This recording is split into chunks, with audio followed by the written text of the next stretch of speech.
Hello and welcome to the Tough Girl Podcast, a 3-time award-winning show that aims to motivate and inspire you while increasing the amount of female role models in the media, especially in relation to adventure and physical challenges. I'm your host, Sarah Williams. If you're passionate about adventure, challenge and learning from women who have overcome obstacles and achieved remarkable things, then this is the podcast for you. Every Tuesday at 7 a.m, new episodes go live featuring incredible women who share their stories, insights and tips to help you achieve your dreams and goals. You can support the Tough Girl mission by signing up as a patron. Visit Patreon, patreon.com/Tough Girl Podcast.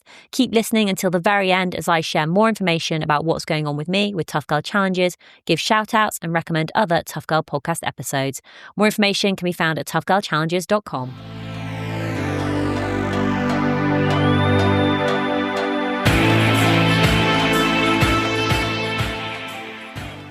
My name is Charlotte Fisher. I'm from the Isle of Wight, and that's where I am currently based. I did move to London for a few years, but my heart is on the Isle of Wight, so I ended up back here.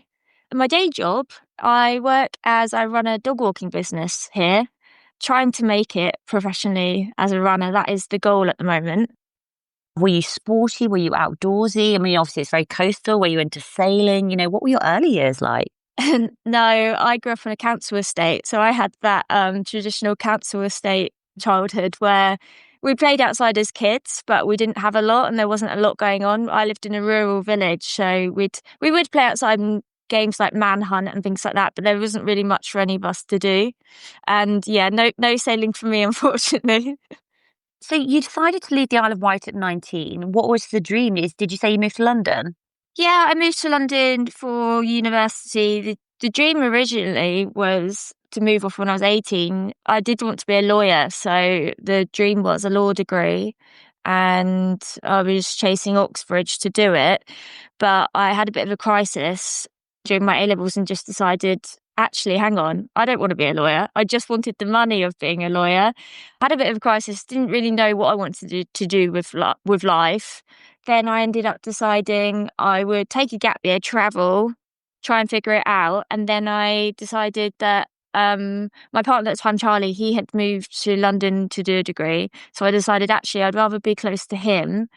And I chose to do a geography degree, which basically I had no idea what I wanted to do in life. And I figured if I did geography, it kind of had a bit of animals, travel, sort of appealed to things that I liked, but I just was a bit lost actually at what I should be doing. I'd chased this ideology of I want to be a lawyer, and actually I didn't. I had a bit of a crisis about it actually. I did something called Pathways to Law, where from a younger age I was doing, from the Isle of Wight, going over to Southampton University to do like law lectures when I was still doing A-levels, and then I worked in like a law firm for law experience.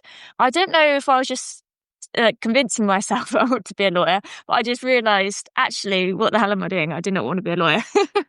Yeah, I think your early 20s can definitely be like a really sort of, I mean, obviously hindsight's a wonderful thing, but it can be a very sort of stressful time, and there's a lot of pressure to make these decisions 15, 16, 70s, which will sort of impact you for the rest of your life, really. But it's great that you almost had that realization. And I feel like as well, the school system, if you're academically doing quite well, they try and push you into futures that perhaps aren't set up for you. I was always quite a creative person, but we're kind of told at school that, there's not much money in that. And coming from growing up without much money, that's really what I was quite driven for. So I didn't want to be a doctor. So I was like, okay, maybe I could be a lawyer. And I kind of followed that pathway and just realised, oh my God, what am I doing? This isn't for me. And during sort of this time, was sport or exercise playing any sort of role? Were you able to, were you going out running at that point? No, nothing. Yeah, I don't come from any sporty background, actually. Yeah, nothing. So when did that change for you? I started running, I keep saying it's 2 years ago. It's almost 3 years ago now. It'll be 3 years in February, because I signed up for a charity ultra with zero running background to raise money for the hospice that had looked after my aunt, and to raise awareness for the early signs of bowel cancer. And before that, I signed up, it's a bit stupid when I look at it now. I signed up for a 106 kilometre ultra marathon before I'd even done a park run. No marathon, no half marathon. I just signed up for a big challenge and to raise money in honor of my aunt, and that is how I fell into the running. So it was definitely it's quite a recent change in my life. So how did you find that? Because, like, was it a friend said something? Did you discover it in a magazine? Like, did it just, how amazing like algorithms are? Did it just sort No, of pop I didn't. up? I didn't even know like ultra running really existed. I'd heard of David Goggins and seen, that he'd gone out and done these long runs, but I didn't know that I certainly didn't know people making careers out of it and that there was such like a cult following of ultra running. It was literally just because on my aunt's deathbed, she said to me, you need to raise some money for this hospice and not just that walk the Wight. And basically on the Isle of Wight here, we have once a year, there's a big charity walk, which goes through the centre of the island. It's just over a marathon, I think. It's about 45k, 43k, something like that. And people walk it. So she said, not just that walk the Wight, because everyone does that, something harder. So the next hardest thing I could think of was the Isle of Wight Ultra Challenge, which I had seen people doing. I thought people just walked it, but it turns out people ran it as well. And it was 106 kilometres around the island. So that's basically how I got into it. So it was my aunt. What was your aunt's name? Jane. Jane. Oh, what a lovely thing to do in memory of her. That's really that's a big challenge. Like that's a proper like taking you just outside your comfort zone. Like especially once you'd committed, you'd signed up for. I think it was definitely an ignorance is bliss. I didn't actually understand how hard it was going to be. So what happened next then in terms of like what was your starting point of figuring out? Well, hold on, I booked this now. What's next? Well, it's a little bit before that. So she passed away in the September, and I Googled and thought that I was doing basically I booked onto what I thought was the Isle of Wight Ultra, but it was a 50k and it was actually just a guided run. So I did a 50k first, what I thought was something to do with the event, and it was just a guided run with a coach. I did that and I raised money for the hospice. And at that point, I thought I was unstoppable. I'd done a 50k, bearing in mind it was a group run. They were all experienced runners. I held everyone back. Like I said, I'd never run any distance before in my life. So I did that. But the guy that took that run, he was a running coach. So after I did that, I didn't run again for 6 months. I thought, you know what, I'm completed it. I'm an ultra runner now. And then I saw, I think it was a local advert that the Isle of Wight Ultra was coming up in the April, and I thought, oh, that's the event that I'd seen going on before that I thought I booked on with the coach, but this was like the official event, and this was 106 kilometres. So I saw this was in the end of January. I saw this, so I messaged the coach. I said, look, I've just seen that the event's coming up in end of April. It's 106 kilometres. Do you think it's possible to do it? And he just said to me, well, you did the 50k with us with zero training. You've got 12 weeks now until the 100 kilometre. I think, yeah, with what I know with you just doing the 50k off the bat of nothing, you should stand with a good chance of finishing, with 12 weeks training. So I hired him for the challenge because I didn't even know where to start, because I found that 50k with the group run, like the hardest thing I'd ever done. I couldn't even understand how anyone could do any further. So then I spent the next 12 weeks dedicated to this training plan that he wrote for me. And then the event came around and I ended up winning it, which was a bit of a shock. So I just really want to clarify this as well. So with that 50k group run, you hadn't done anything of like that before? I've done no running. Yeah, literally just rocked up with. Yeah. Hey, saying that, he said to me, the coach, to be able to join, because he knew I had zero running background, he said, to be able to join this group run and sign up, you have to be able to do a 35 kilometre at a 6:30 kilometre minute pace. So I put that into a running machine because I didn't even know people like how I would begin to do a distance like that outside. So I put it into a running machine one Saturday morning, spent 3.5 hours on the running machine, took a photo of it and sent it to him. And he was just like, "You're unhinged." so, so 2 weeks before I did a treadmill run to kind of qualify for coming out with him. And then, then that was it. I literally did zero running before that. But 5 or 10K, just weight loss runs, never with any pace involved, never with any structure. Just every now and then I'd gone for a run, never a trail run. And so, so I'd done my 35K on the treadmill to be able to join that run. Then I'd done the 50K with him. Then I didn't run again for 6 months. And then I decided I'm going to do this round the island one, but with a bit of training behind me. 12 weeks, albeit not too much training behind me. And that was the beginning of it all. And since then, now my life is just running. And you know what I love most is in your Instagram bio, it says that you've discovered a talent in running abnormally far.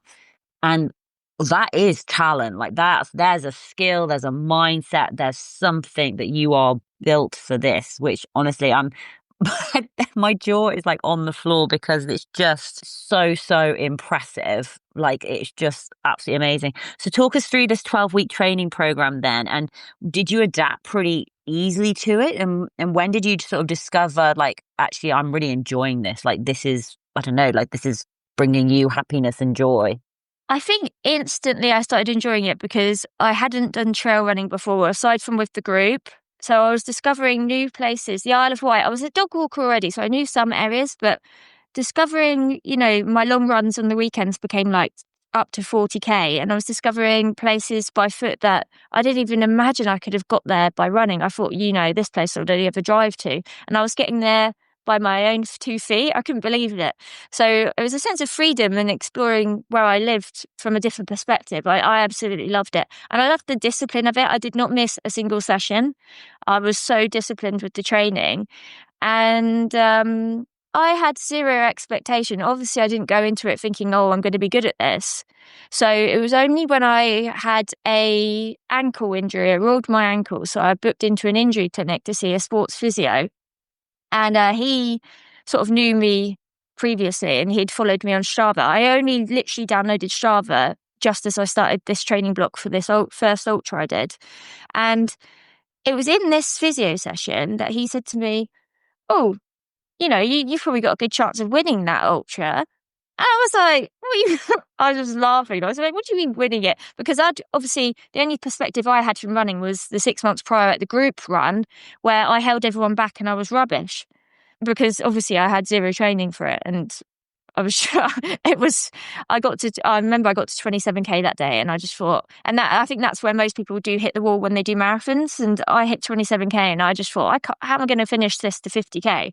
But then obviously for this next one, I've been training and the sports physio saw my Strava and he said, "No, your training's in line with like quite a few of the top men at the moment. I do think you've got a really good chance of winning it." So I went to my coach and I said, "I've just been to the physio." And he says, "I've got a good chance of winning it." And Matt said to me, "Well, I didn't want to put any extra pressure on you, but your training's gone like remarkably well in a short amount of time. You do have a good chance." So I was just, mind blown. And on the day of the event, I just stuck to my pacing plan for the first half. And the second half, I felt really good. So I just decided to chase down the lead women. And then I did end up winning it. And I was a few hours under my pacing plan. So, it was a bit of everyone was quite shocked because I'd made a big sing and dance about raising money for charity, but no one had actually considered that I might actually be good at it. It was definitely it was a challenge, not a race for me, if you see what I mean. But it became a race and I loved the competitive side to it as well. I felt like a new drive. I hadn't felt that in adult life, really. Nothing had given me that sort of excitement. What was going on in your head mentally? Like, you said you sort of didn't hit a wall. Was there any sort of, at any point, did you sort of enter like a bit of a pain cave? No, that first ultra, best day of my life, loved it. I found it a lot easier than I thought I was going to find it. Finished it and everyone was just like, you look like you haven't done anything. And that I was just like, wow, I could keep going. I loved it so much. And then I booked on to a 100-miler because I was like, right, I've done 100K now. A few months later, so that was in the end of April. Then in the August, I booked on to a 100-miler. So within 6 months of starting running, I then ran the North Down Way 100-miler, and I won that too. So it was a bit of a whirlwind first 6 months of running. That is absolutely fantastic. So I suppose, what was the biggest sort of learning curve for you? I think for me, it was just I'd found something where your effort is rewarded. I was 29 when all this started, and by 29, you kind of feel like you've usually discovered what you're good at in life, and you know what you're doing. And I've always been quite lost. I've never really known what I should be doing, and finding this running, it opened so many new doors for me, and my mental health improved, my physical health improved. I've gone sober now. I'm about to hit 2 years sober. It helps massively with that because I was living quite a destructive lifestyle previous to finding running. And yeah, it's been really transformative for me. Fantastic. Honestly, that's so impressive. Honestly, I think my jaw's just still on the floor of how quickly you've moved on. And with the 100-miler, again, was there any point where you're sort of hitting a wall, or that you? Oh yeah, that race, that was a harsh reality check. So that one, it was during a named Storm Anthony. So start to finish, it was misery. That's more mental strength the whole time, because I feel like on the Isle of Wight Ultra, I really thought I was just doing. I thought it was just a kind of like a one and done thing. It was just like one special day where loads of people came out to support me. I ended up winning it. I thought it was fantastic, but that was where the fire was lit to carry it on. And then it was quite a different experience going into the 100-miler, because suddenly I was definitely is it a small fish in the big sea? Like, I felt, obviously these people have been running for years.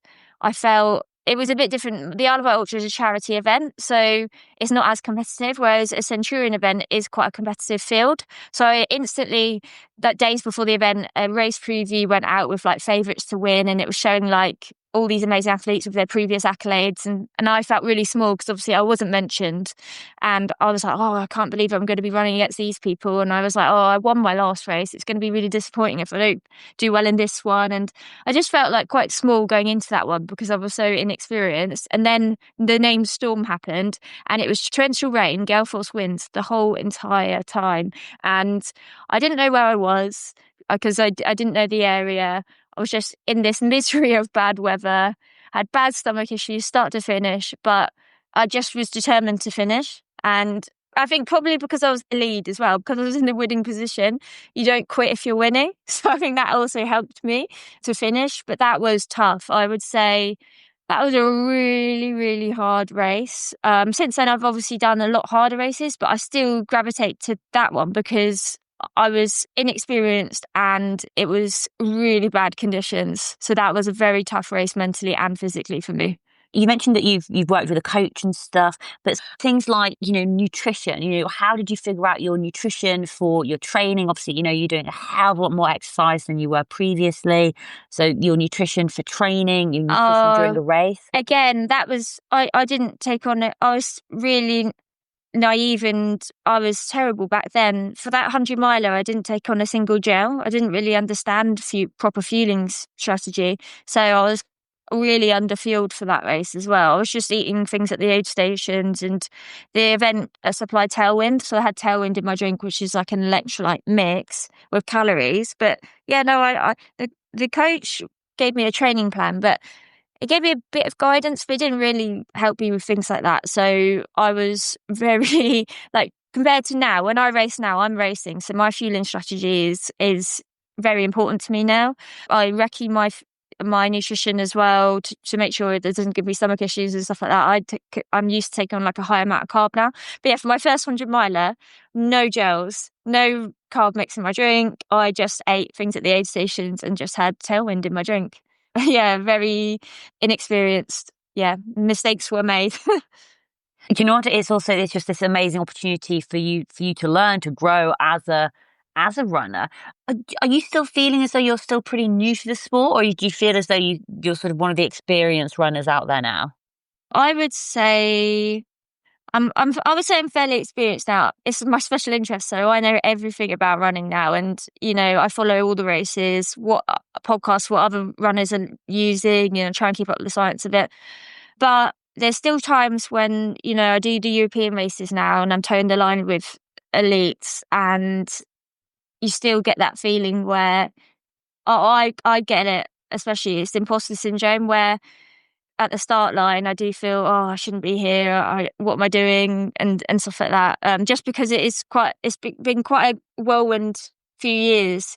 I do feel like I've got the information. I'm learning. I'm always learning. What I take away from every race is I learn new things, new strategies. But yeah. Yeah. So you mentioned, you were dealing with the storm conditions, the torrential rain, which sounds like absolutely horrendous. But you also raced in Wales as well on the Ultra Trail Snowdonia, and that was also very different conditions. Do you want to share more about that race and what your goal was with that race? So that race, that's a funny one. I've actually done it twice because the first year, that was I went a step up from after I'd done my 100-mile race. I was like, I know what I'm going to do next. Ultra Snowdonia 100-mile mountain race. And at the time, my coach was like, I don't think you should be doing that one quite yet. I suggest the 100K because the 100K at Snowdonia is still harder than the 100-miler that you did. And he obviously knew that I found that 100-miler quite hard. And I was like, nope, I want to go harder now, something tougher. I'm going to go for the 100-miler. And ignorance is bliss. There's a bit of a pattern here, but I signed up for it. And I didn't realise till after that only 50% finish, 50% of people. Usually there's only about 8 female finishers. And bearing in mind, I'd never been to any type of mountain before. So I don't really know what I thought I was doing this Ultra Snowdonia. But anyway, I am very dedicated. So when I have taken a challenge on, I will apply myself to it. So I went to Snowdonia and started training out there. I booked, I think, 3 weekends to cover the course. It knocked me sideways. I could not believe that people run these terrains, these conditions. I was climbing down mountainsides in 25 miles per hour, -15 winds, thinking I'm going to die. And it definitely, that caused me again to kind of like level up and get a bit tougher. Because the first day in Snowdonia, I just couldn't believe how long that like 25, 30K took me. And I thought, how am I going to do 100 miles of this? It's so slow moving. But then anyway, I applied myself, trained really, really hard for this race. And then 10 days before I was due to race, I got taken to hospital in an ambulance with suspected sepsis and was super poorly. They obviously said, you should pull out of the race, but I'd raised money for charity again in honour of my Aunt Jane. So I ended up running it and somehow still managed to finish, albeit one of the last that year. It was a bit of a, what's the word? It was a bit of a dig to my pride because I knew I wasn't going into that race racing it as strong as I should because I'd been so poorly. And instead of chasing like a podium, I was chasing cut-offs and not being cut off. But do you know what? It was a really great opportunity to realise that sometimes finishing a race can feel as good as winning it, because just finishing that when I'd been so poorly 10 days before was a really great experience. But then obviously I went back a year later to do it a bit of justice and ended up, I came third this year at it and actually beat the winning time from the year before. So the year that I had run it and come last, my time would have won it. So yeah, I knocked 13 hours off in a year. So not a bad, upgrade of time. That's phenomenal. That is absolutely phenomenal.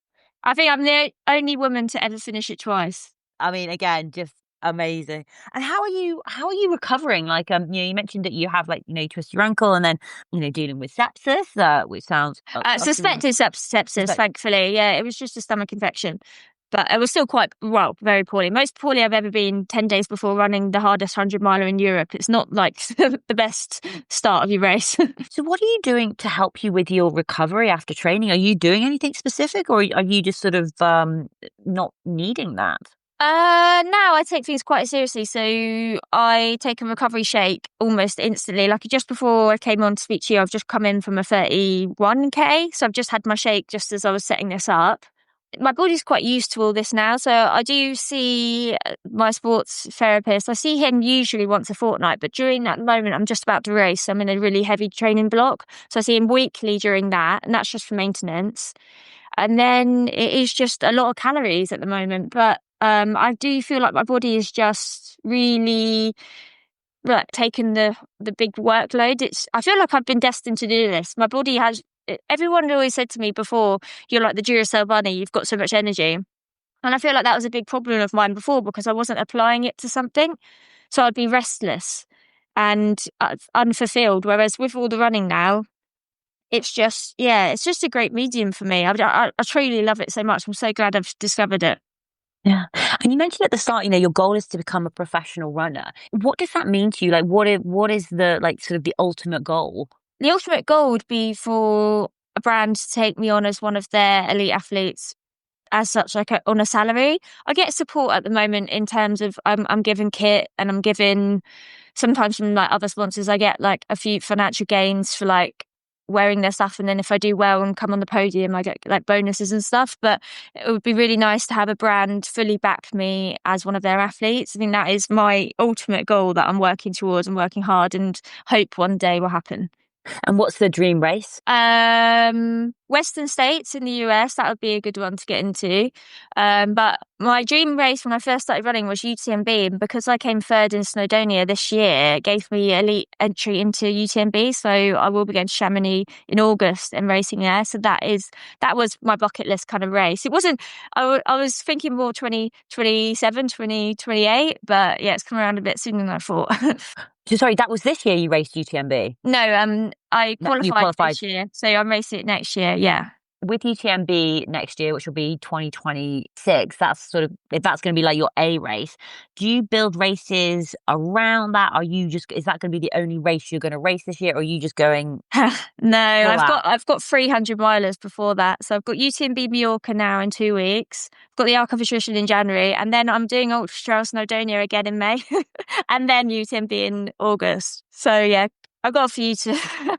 This year I've been doing 100 miles every 9 to 12 weeks, and my body it gives it enough time to recover and build fitness again after. But between Ultra Trail Snowdonia and Lakeland 100, there was only 9 weeks, which was quite a tight turnover, but it worked out well. I didn't go into Lakeland 100. I was expecting that I might be fatigued, but I actually felt all right. So I've had a bit longer now between Lakeland 100 and UTMB Mallorca, which is at the end of the month. So I do feel like I can kind of get away with every 12 weeks or so doing one.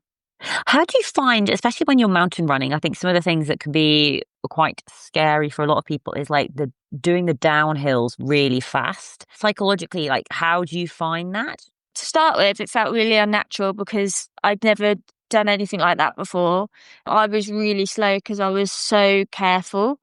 My first days out in Snowdonia in particular, I was so slow.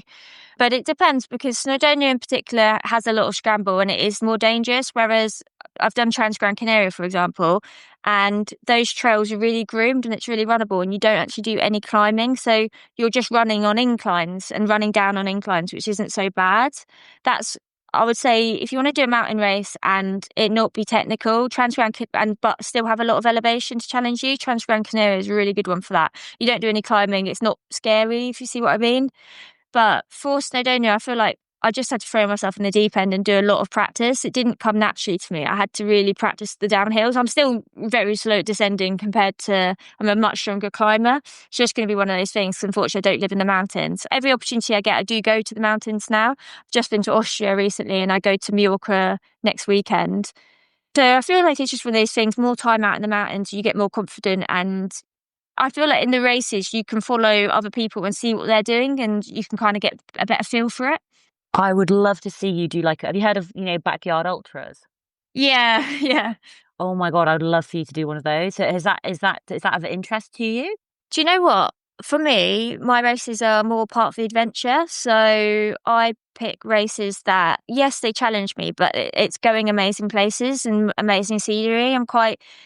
I like being stimulated with my surroundings. I am stubborn and I think I'd be good for a backyard ultra because I wouldn't give up, but I don't think I'd enjoy it the same way as I do these mountain races. For me, since doing the first 100 miler, that wasn't a mountain race. That was on the North Down Way. I've only done mountain races since, and I think that probably will be a theme for me. I'm doing the Arc of Tradition in January actually, which is coastal, but it is a lot of elevation. But again, I feel like that one will be a lot of mental challenge because it's a lot in the dark. Cornwall's a beautiful place, but in January you've only got daylight between 8 and 3:34. So yeah. So how do you cope with sort of the darkness and maybe lack of sleep? Have you got any sort of tips or tricks for that? To start with, I was very scared of running in the dark, but I've spent so long outdoors now and in the dark it doesn't worry me. The lack of sleep as well, I think I'm quite good at that. I think that's probably from my ex-party days. I used to love a 2-day bender, so I think I've probably trained myself over the years on lack of sleep. But I just find I've not really dealt with issues with being tired in my races. The first time I did Snowdonia, the slow year, when I'd just come out of hospital, that was 47 hours continuous, no sleep. And I was obviously hallucinating and stuff by the end, but I wasn't, Nick, a guy I was running with, he was falling asleep as we were as we were running. Well, I say running, as we were shuffling. He was falling asleep, but I still felt quite all right by the end. So Are you doing any form of like cross training? Are you doing any cycling, any swimming or strength and no, conditioning? I don't. I just love trail running, so I don't really do road running. For me, I just love the trails, and for me to apply myself like this to something, I have to love it. And I really cycling is. I just don't. I'm not very good at swimming. I don't like it. I like going in the sea in the summer and on cold water swimming, but I'm not someone to go to a pool and do laps. It's just doesn't stimulate me that way. But I do go to the gym. I say that I've been about twice in the last few months. But my background was I used to do a bit of I used to go to a strongman gym, and I do like the gym. In the summer months, I just tend to not do as much gym just because I want to make the most of being out on the trails. But I'm sure now as the dark evenings are coming in and stuff, I'll be back more in the gym a little bit more. Are you listening to music or podcasts when you run, or are you just like just want to be in your own head? No, always music. I've got to have my music. Not in races. In races, I use music as a tool when I'm suffering to like help me get through. But in all my training runs, I listen to music because I want it just to be an enjoyable experience when I'm out. Yeah. Do you have is it a certain, because some people talk about having like like 180 beats or whatever? Yeah, I have loads of house music that I typically put on playlists and like music that it's not something I'd listen to at home to chill out. I have these playlists. However, for the last 2 runs that I've just done, I did a 30k today and I think 20k yesterday. I've just had Taylor Swift's new album on repeat. So whatever works, to be honest, I just had it on repeat and it was so good. And then that's not got the beats per minute, but it still did the job. No, that's awesome. I love that as well. 41 minutes. I've listened to it multiple times myself. So good. So good. So I really like I Cancelled. I think that's a great song. I would choose that and Life of a Feeling. I like Kiss Him Anyway. You know the one, obviously, so I think it's like someone she went to school with died. Oh yeah. That one's really good. And the Wood one. Yes. Yeah, the Wood one. The Wood one. When that comes on, I'm just like, I'm singing it. Like, I'm just singing along as I was running today. It's just a good album. Even the slow songs, you can run really nicely to it. I say when I hike, I have downloaded like multiple albums of Taylor Swift. And when I was so it's quite funny, when I was in the Pyrenees, mountain range where I'm hiking in the summer, and I wouldn't have Wi-Fi or when I was there on my phone, and I come in and I get Wi-Fi, and then there was suddenly like this advert with Taylor Swift on the New Heights podcast, and I was like, oh my God, like what, this is so exciting. And then I'm off into the mountains for 3 days, and then I come down, and then like I get to find that she's done like this 2.5 hour podcast with Travis and Jason. So I was like, oh my God. And then I disappeared off into the mountains again. Then when I come back down again, then I find out she's engaged. It was literally like I felt like oh my God, yeah. And then like the new album, and I was just like, it was quite fun and very enjoyable. And I actually, by the way, they talk about, I think, Taylor like not being like an athlete. And one of the things that I think I'm really fascinated is after she does her tour, like her recovery process. Like, because the 3.5 hours that she's up there singing for, like, I'm sorry, that's athletic. Yeah. Oh my God. She looked athletic as well. I went to Iris tour. Did you go? I wish I could have gone. I didn't know. She looked spectacular. Like, that is a strong woman. Have you done the Taylor Swift running challenge on a treadmill? I haven't, but I probably should do it, to be honest. Oh, I think you should. And so for those listening, because we're off on a Taylor Swift tangent. I have seen it because it's how she trained, isn't it? Yeah. So the songs from the Eras tour, and depending on what beat it is, you either walk, jog, or run to it. And it's meant to be. I don't know that you should give it a go. I think that'll be a really fun evening. I mean, it would be on a treadmill, so you wouldn't be outside, but Yeah. Do you know what? I've not run on a treadmill, I think, since that 35K I did on the treadmill. I think that was enough for me to never look at a treadmill again. But do you know what? There is these special elevation treadmills, and I do want to get one where it sort of simulates mountain training. Oh, and it rotates. So it does it moves side to side. Yeah, that's a really advanced one. But just the traditional ones, which just go a bit taller than like the traditional gym ones do. Yeah. Oh, that would be. Oh my God, that would be amazing. That would be absolutely amazing. Do you suffer from pre-race nerves at all? Or do you have rituals that you go through before you start your race, or certain things that you do in a certain order? Oh yeah, I'm horrific. I have such bad nerves before. I think it's got a bit better now. Look, now I know that I've done it a few times, because every time I'd end up on a start line, I'd think that I couldn't run or I wasn't going to finish. I think now I've got a bit more confidence in my ability. So, but the nerves are still there. I'm a nervous person. I'm very anxious. And I have this imposter syndrome. So how would you sort of combat that? Does it sort of disappear once you start running? Yeah, give me an hour or so into the race, it's gone. There's a lot of highs and lows, but the nerves are gone. Honestly, in Lakeland 100, which I ran in July, I was very, very sick about 20k in, and I don't know what caused it, because I carried on the exact same nutrition to the end of the race and I wasn't still being sick later on. So I actually think that could have been anxiety and nerves, because I was really wound up about that race, because it was a 6 p.m. start. So you had kind of all day to when it's an early morning start, you kind of wake up and you get going. But it was a 6 p.m. start, so I had a long day of being anxious, and I don't know if it was that which caused me to be so sick or what it was. But yeah, definitely I would love to be one of those people that's just oh, I'm so excited, I can't wait. Part of me has excitement, but a lot of nerves come with it. Why was it such a late start? What? I think because Lakeland 100 is sort of doing a UTMB. They wanted to do the Lake District version of UTMB, so a lap of the Lake District, a big loop, 100-mile loop, and UTMB starts at 6 p.m. So I think that's just why they went with it. And for quite a lot of people, it goes through 2 nights. So I think they just did it kind of to just so people's finishing times I think it's so you can finish to be finished for the awards at the midday on the Sunday. Because I was about to say that. I was going to say, yeah, why are the UTMB starting at 6 p.m? But then, okay, so then you're finishing during the day. That does make more it's sense. Just a lot of. They want you to go through the first night, I think, where usually it's technical in the course and stuff, whilst you're quite fresh. It's quite common, especially if it's a hot time of year, because then you push your hardest during a cooler period of time as well, because you're going into the night. If you start in the summer quite early on, you're going to be pushing quite hard early on, and you're probably going to get more heat related issues as well. The Spanish races that I do are always either the one I've got at the end of the month. It's a 10 p.m. start, which is a bit rogue, but Transgran Canaria was a midnight start back in February. So the Spanish ones typically do start late, and I think that is so you get a daytime. Well, some people get a daytime finish. They want the elites finishing in the day, so you get their photos and all the pressures all around for the finish. And then also people push hard early on in the night, so they're not getting as much heat issues, and they kind of slow down by the time the heat of the day comes. Yeah.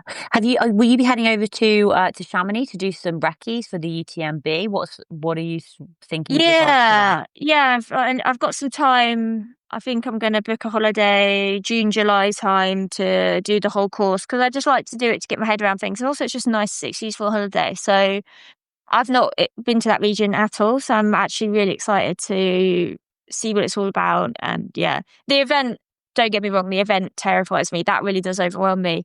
It's all the crowds and everything. But I think the course is going to be incredible. And yeah, I can't wait to be part of it. I feel so privileged that I'm getting to do it so early on in my running career. So I'm, yeah, so grateful.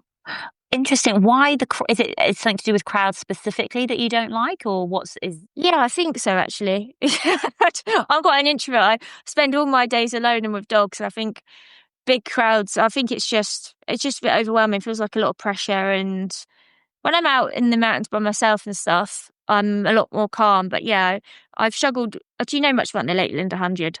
No. That's very, very community driven and a lot of crowds.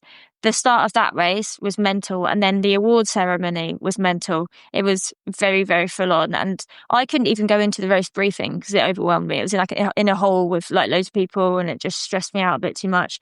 So that was before I had to start the race at 6 p.m. So I was just very anxious that day. So I do think it's just I think probably is a lot of people not used to it. What are you going to put in place to manage that?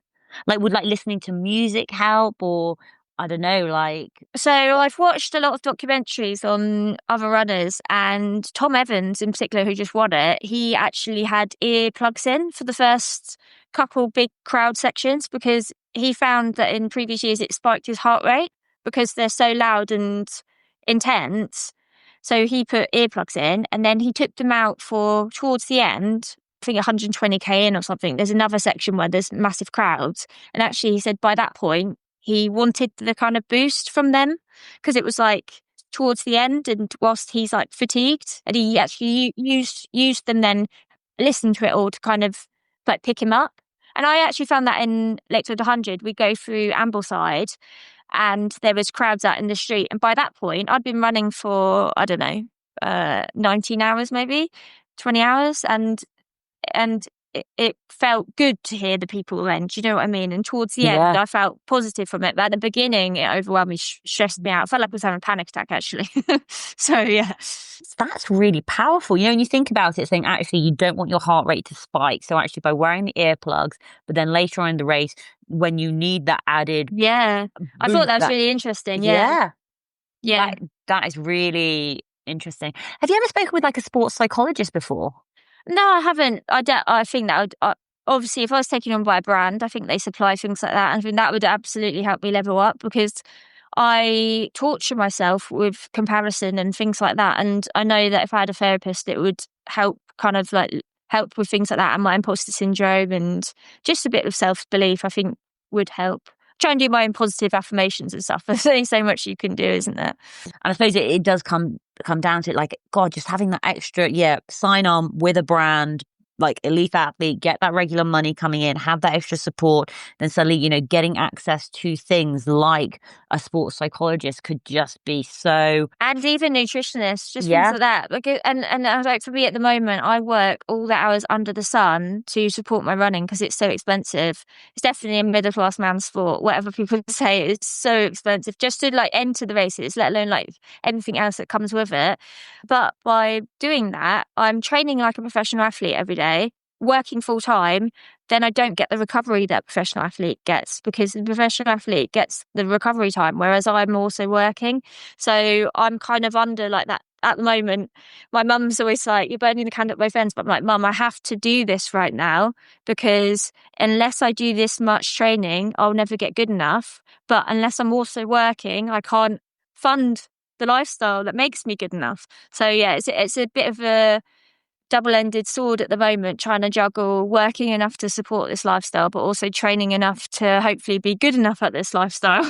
And thank you for sharing that because, even, trainers are expensive as, when you're probably going through however many pairs of trainers you're going through when they're like 160 quid a pop and whatnot. And... Well, yeah, imagine I'm running 500 kilometers a month. That is mileage on trainers, really. If you're doing heavy running in trail shoes, they've got really between like 450 to like 700 kilometers really out of them.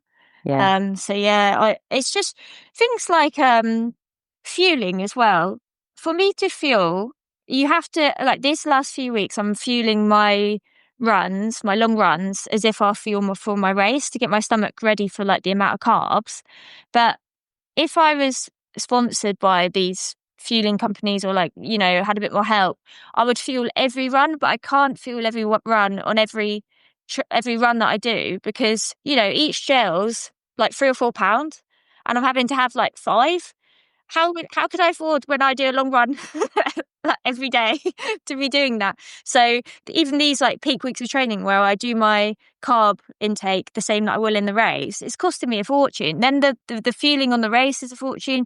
People, you can half-ass these things, and you can get a result, but like, to get the best results, you have to do it like the athletes are doing, and it costs so much money. Like the whole ultra running thing it is expensive.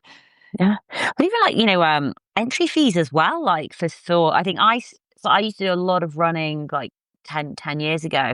And it got to especially when you're doing bigger distances, like I always used to enter into like half marathons and marathons. But then it gets to the point where it's just like, I'm not paying that money to enter a 13-mile race just to get a medal or a t-shirt, when I can just go out and run the distance that, like you've gone out and run 31k today. Do you know what I mean? Like, Yeah. Which is phenomenal. I think all kind of 100-mile races, like UTMB, like the kind of like famous races now, you're looking at £200 to £300 ish for the race. My Snowdonia entry, I think I just booked on for it. I think it was about 320 quid. Yeah. They're and then you expensive. need accommodation, travel up there. Travel, and on the Isle of Wight, obviously I've got ferries, they're really expensive. Yeah, there's definitely a lot of financial strain which goes into this. Like, it is a very expensive hobby. Very expensive hobby. I mean, one of the great things is that you're brilliant on social media as well, and you've got a significant following, which I think also helps with brands and sponsorship, because they're almost like looking at that as well, like, and that's part of like sort of the whole package. Yeah, I hope so. That's what I was a fashion blogger back in the day when I moved to London. That's how I originally built my audience. Then I moved away from it when I got a bit older, tried to do more travel, and then I'd kind of phased it out and had my businesses I do at home, and didn't really enjoy the social media. Kind of, it went more from being a blogger to being an influencer, and it didn't really sit that well with me, or I never felt very authentic in what I was doing. But in recent years, when I've started running, I now post things that feel really true and authentic to me, and I enjoy social media again. And I do feel like what I create now is like a true representation of me, and I don't really care now if it does well or if it doesn't, because it isn't my job anymore. It's just something that I do to support my running in a way, which does give me, I'm quite grateful in the fact that gives me help with hotels and things when I am doing races, because they will support me and let me stay in return for content. And that for me is a really great kind of like financial leverage to help me like at this stage in my running. And Charlotte, do you want to share where you're most active on social media, how people can follow along with your incredible running journey? Where should they go? Let's be real, the most active is Strava.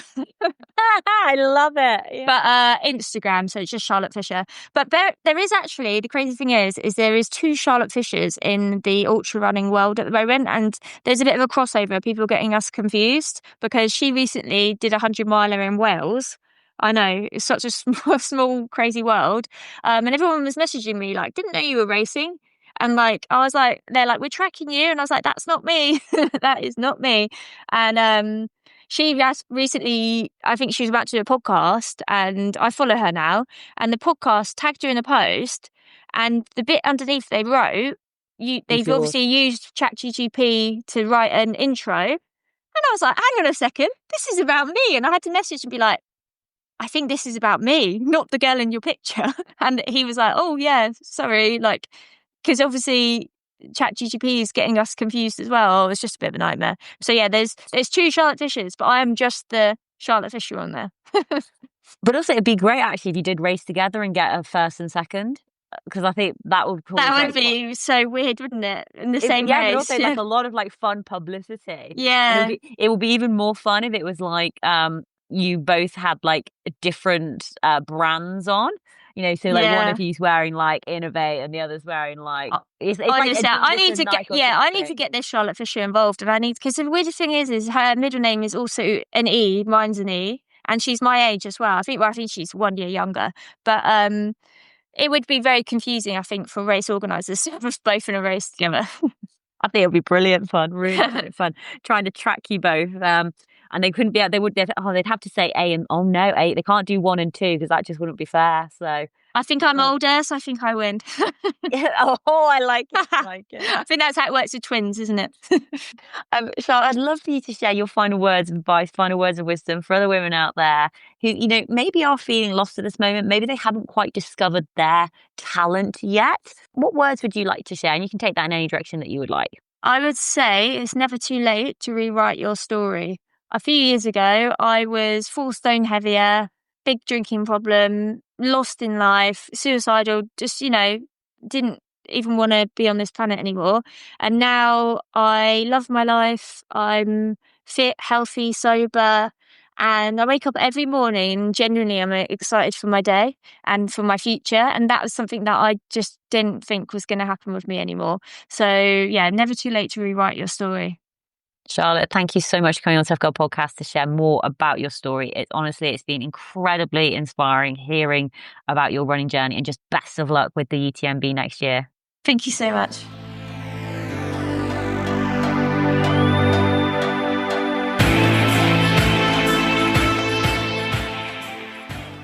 Hey, tribe. I really hope you enjoyed that episode with Charlotte. I just found it absolutely fascinating, like her journey into running and just the progress that she has made over the past couple of years. Honestly, it is so inspiring. So everything that we have talked about today will be available in the show notes at toughgirlchallenges.com. So please do go and check it out. Now, I just want to do a bit of a shout out now to a previous guest that we've had on the Tough Girl podcast. So way back on July 17th, 2018, we spoke with Hannah Cox, and she's a minimalist, she's an adventurer, and on that specific podcast episode she shared more about travelling 18,000 miles overland from the UK to Bhutan. Now, since then, Hannah has taken on a phenomenal challenge, which I just want to share a little bit more about. Now, the challenge is called Project Salt Run. This is a story about what's possible. One woman, 100 marathons, 100 days, running 4,200 kilometers across India, retracing a colonial line and running for a better future. So this is on her website, projectsaltrun.com. Please do go check it out. I'm just going to share a little bit more about what Project Salt Run is and what Hannah is doing. So Project Salt Run is a story about what becomes possible when a small group of people choose to act with purpose. In October 2025, Hannah Cox, a first-time ultra runner and purpose-led entrepreneur, will be the first person to run 100 marathons in 100 days along the Indian section of the old inland customs line, a forgotten colonial boundary which stretched across India and Pakistan. This historic route once enforced a devastating salt tax. Now it's being reimagined as a path towards connection and change. Project Salt Run isn't just a run, it's a platform to inspire action and show how businesses and individuals can work together to build a more equitable, sustainable future. Because when we believe in better and act on it, real change becomes possible.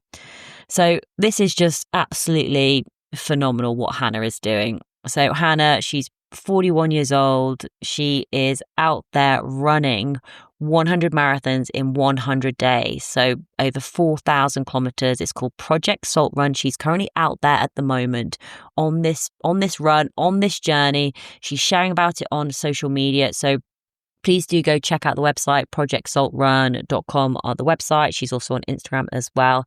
And what I really love as well is Hannah is also wearing her Tough Girl buff in some of her photos, which is amazing. So just to say, really, really proud of Hannah and what she is doing, taking on a challenge like this.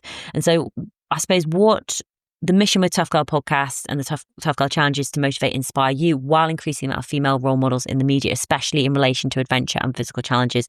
And this is what Charlotte and Hannah are both doing, stepping outside their comfort zone, going after these big dreams, these big goals, and documenting and sharing their journey on the way.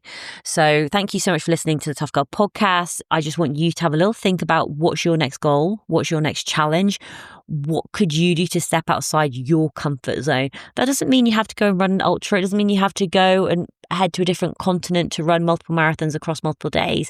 But what is a challenge for you? What is a personal challenge that excites you, that scares you, that you think maybe would potentially be impossible, but it's not, because it is about what's possible. It's about believing in yourself.